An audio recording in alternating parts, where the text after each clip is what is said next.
In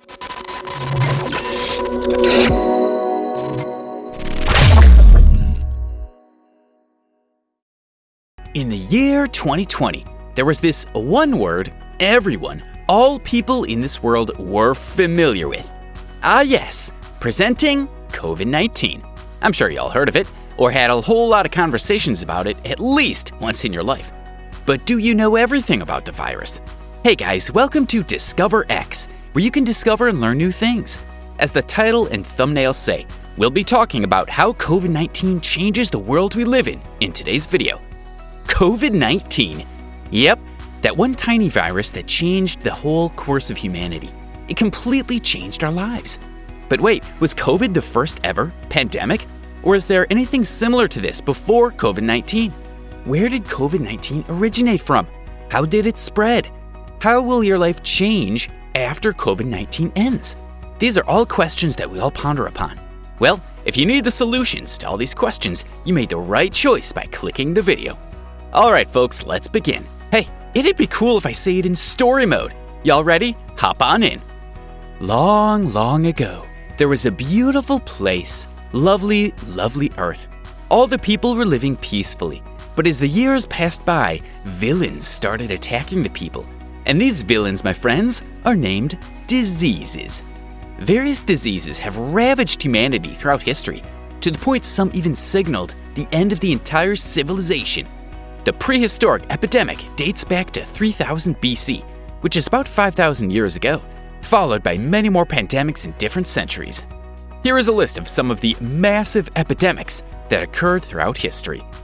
The first colossal epidemic happened during World War I in 2 years, from 1918 to 1920. About 500 million people were victims of this vast epidemic, the Spanish flu. Now, y'all might be thinking, Spanish flu? Wait a second, did it start in Spain? Nope, absolutely no. Unlike its name, it did not originate in Spain. Spain was a neutral nation in the war, but their press were the ones to give early accounts of the illness. This made people believe that the sickness spread from Spain, hence the name Spanish flu. Funny, right? Anyways, moving on.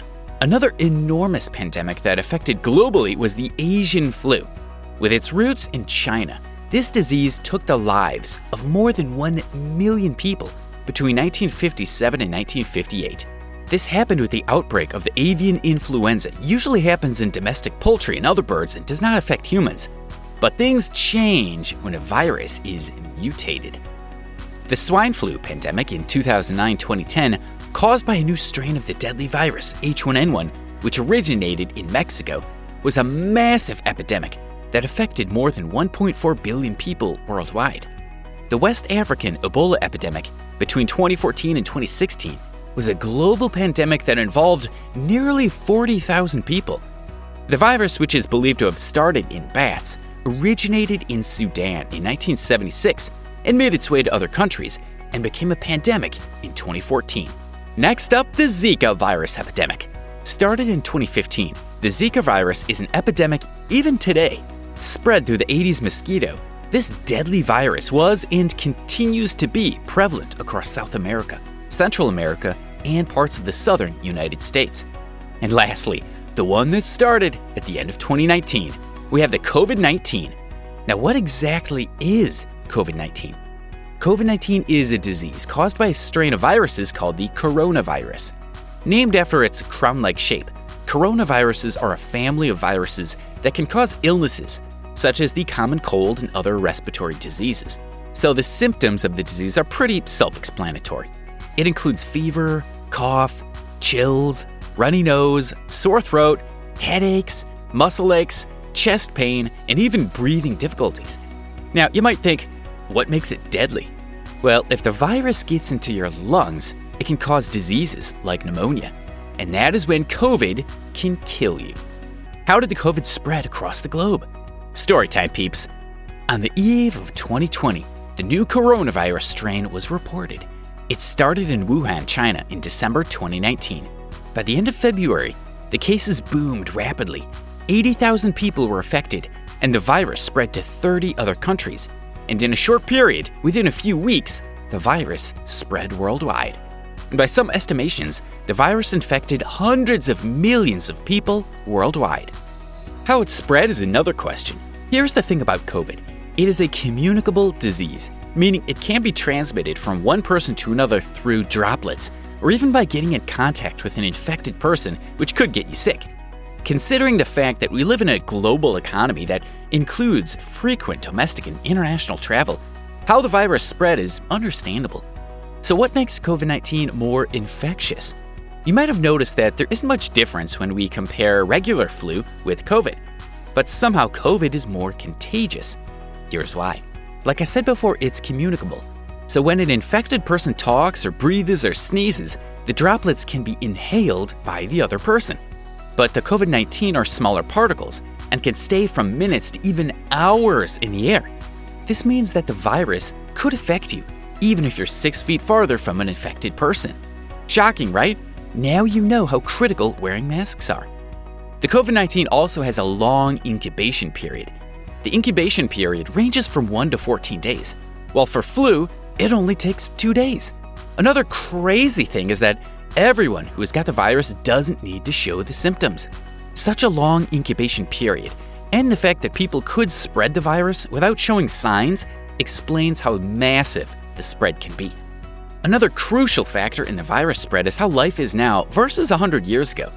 Thousands and millions of people travel every day, and with that big of a range, the spread can be humongous.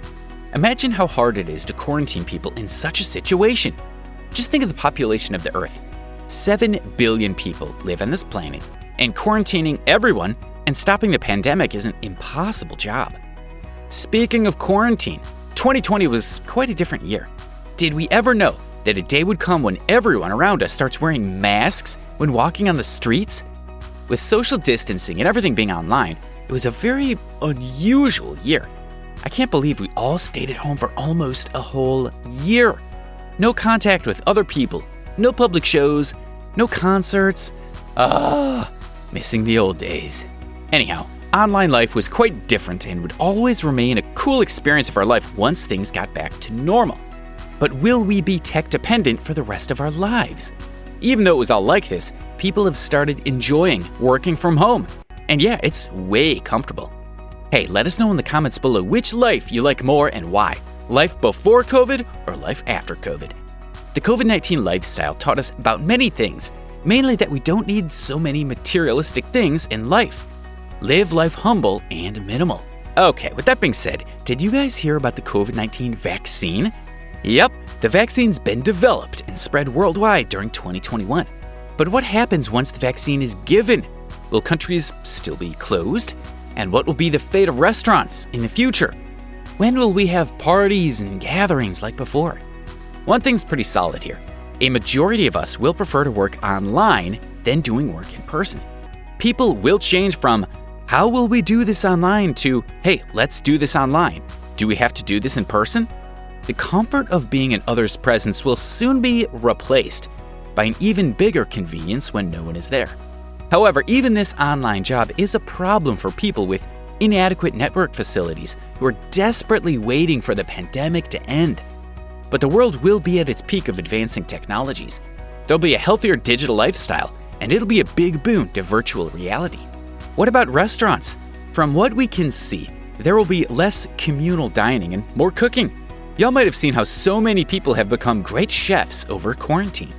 Over the past few years, people have spent so much money on outside food rather than food made at home. But now people have started to fall in love with the art of cooking, so the chance for actual restaurants is meager. How will elections be? Okay, here's a fun theory. Considering all the cases, we would say that electronic voting might be the new norm.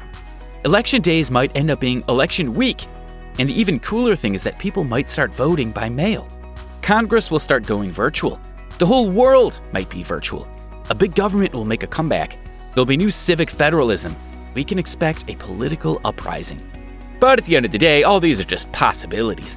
At the beginning of 2020, none of us expected that we'd be confined to 4 walls of our homes. However, even with all the difficulties and struggles, 2020 ended up being an incredible year, ignoring all the troubles, of course, and will always be cherished in our hearts. Although we have found the vaccine, we're going to face a long road with the virus. The COVID-19 viruses have already started mutating. The COVID-19 mutations could be worse than the actual COVID-19. Some say that the new mutation could be for the best. Well, you know what? It could be for the best after all. I hope I jinxed it. But seriously though, we are the people of the 21st century, and we are human beings, Homo sapiens to be exact, the most advanced of all the 9.1 billion species on the planet. If we survived COVID-19, then we could survive the COVID-19 mutations. What is to come in the future is not in our hands, but we can still try our best to stay positive and do the best we can in all possible ways. Alrighty, that's it for today's video. If you did like the video and thought it was informative, make sure to subscribe to our channel, press that bell icon, and give this video a huge thumbs up. Also, let us know what your favorite part of COVID life in the comments section below was. See you, peeps!